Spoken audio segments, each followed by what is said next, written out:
If you're looking to pick up your own home or investment in Brisbane on the beach in the next few years, then in this video, Simon and I are going to share 5 of the most undervalued beachside suburbs in Brisbane right now. Now, the first suburb today is Alexandra Hills, which is a suburb 20 kilometers on the southern beaches of Brizzy. Now, according to CoreLogic, the average value of a property in Alexandra Hills is $750K with a weekly rent return of $600 a week. One of the things that I absolutely love about the suburb at the moment is it's chronically undersupplied with a rental vacancy rate of 0.56%. Another indicator that I'm looking at the moment showing the heat in the market is the average number of days it takes to sell a property, which at the moment is sitting at 30 days, which is red hot. Now, an example of a property that recently sold that we absolutely love is 7 Hampton Street. Now, this property was recently renovated and sold for $875,000. It's a 3-bedroom, 1-bathroom, 2-car garage home on a massive 800+ square meter block. Now, one of the things I love about this area is it's close to one of the top schools in Brisbane, Ormiston College. It's also super close to an incredible suburb called Cleveland, which has great infrastructure, restaurants, bars, and amenities. And you're still only a 35-minute drive into the CBD for work.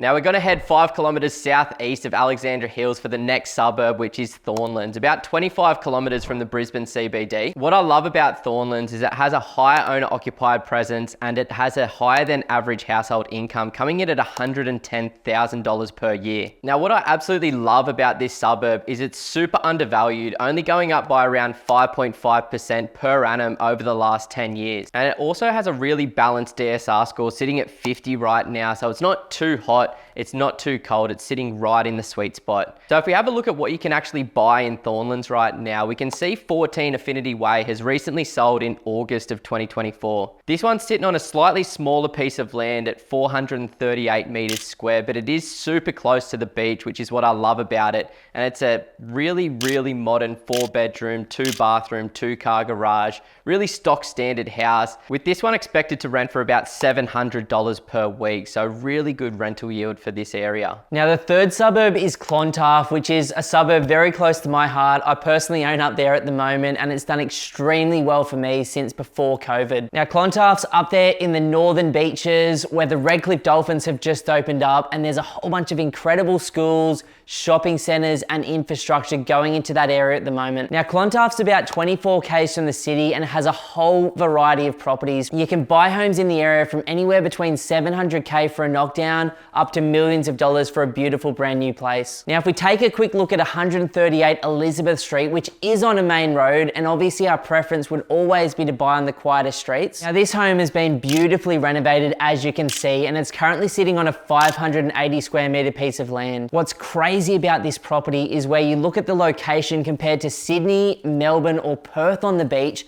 and to think that this was picked up for only $885,000 as a fully renovated 4-bedroom, 2-bathroom, 3-car garage home. Now, if we head just around the corner, the next undervalued beachside suburb in Brisbane is Woody Point, just 24 kilometres from the Brisbane CBD. Now, this suburb, like many in Brisbane, is undervalued from a rental perspective, and there is only a 1.5% vacancy rate at the moment, with that DSR score sitting at 56%. And what I love about Woody Point is you've got a lot of variety there. You do have a lot of high-rise apartments right on the water, but you've got some of these older properties that we're going to talk about in a moment, like 124 King Street. Now, this is a pretty old 3-bedroom, 1-bathroom property, but it's sitting on a huge 911 square meter block of land. So when I look at something like this, my mind just goes opportunity, opportunity. What I'd be personally doing if I were to buy this type of property would be knocking down the existing house, getting rid of some of the trees in the backyard and building a beautiful, grand 4 or 5 bedroom, 3-bathroom, double-story home that in that area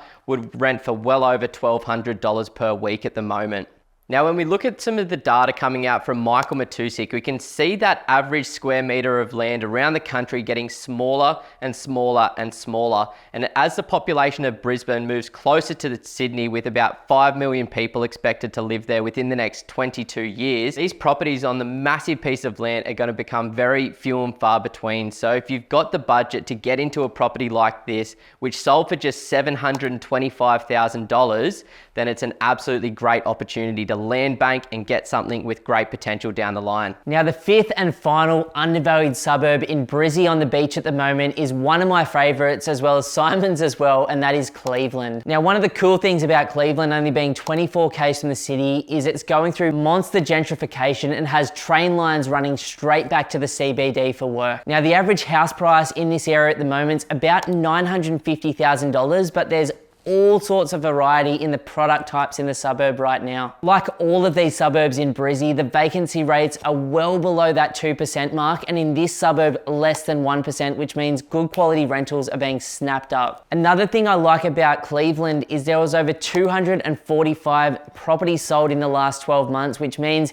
if you're looking for valuations as the market moves up, or if you're looking to sell in the future, then there's a whole bunch of sales that support what you're trying to do. Another thing I love about this suburb is predominantly mums and dads. So 71% of the people that are living there own their own property, which means only 29% of the people there are renters. Now, we've definitely kept one of the best properties for last here, which is 277 Bloomfield Street in Cleveland. Now, this property, like many of the others here, comes with a massive 812 square meter block of land, and currently it has an older style 3-bedroom, 1-bathroom, 3-car garage, brick and tile home sitting on it. But what's super exciting and interesting about this particular property, as you can see, is it's a subdivision site which sold below $1 million, which is absolutely crazy at just $905K. Now, the opportunity as a subdivision or duplex site for this style of block is incredible right now, where you could go out and buy this property for $905K, cut it in half, and end up building 2 beautiful 5-bedroom,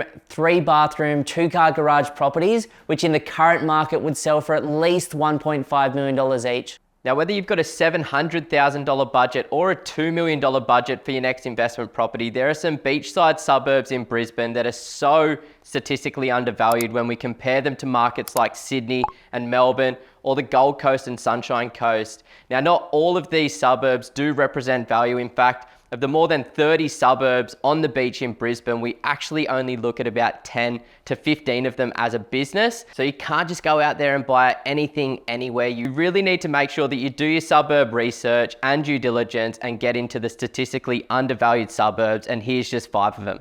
If you're thinking about buying an investment property in the next 3 to 6 months, then the team and I at Pumped On Property would love to offer you a one-on-one strategy session. To book the session, all you have to do is go to www.pumpedonproperty.com and click that free strategy session button. Now, in the session, we'll talk about exactly where you are right now, we'd like to be longer term, and educate you deeply on the Australian property market. You can then take that information and go and absolutely smash it on your own, or potentially become one of the small number of clients that we work with each month. Either way, we look forward to continuing to help you build your property portfolio with confidence on your journey to financial freedom.